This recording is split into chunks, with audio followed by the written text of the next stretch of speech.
Why would the ascension process happen only when the deep state would come in and try to control everybody, use fear, use forced jabbing, forced masking?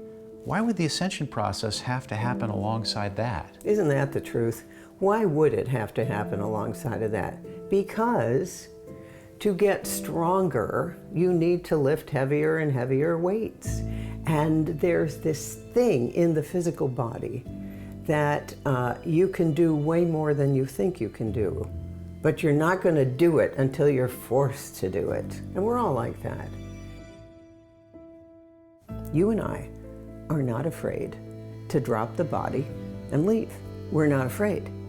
You see, I think that this whole ascension process, this whole deep state psyop, plays on people's fear of death. And once, you know, I've been a student of the near-death experience for years, before it was anyone talked about it.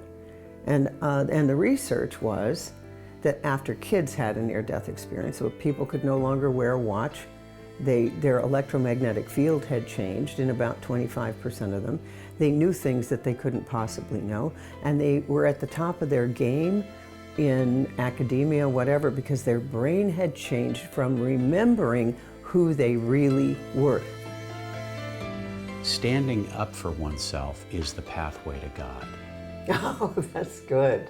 You can't get there. Standing up for oneself is the pathway to God. That's beautiful. And I think a lot of people would be like, no, Jeff, or what do you mean by that, or whatever.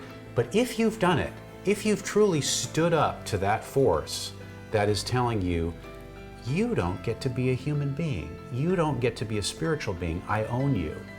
The moment you stand up to that, now you've just stepped into your God body.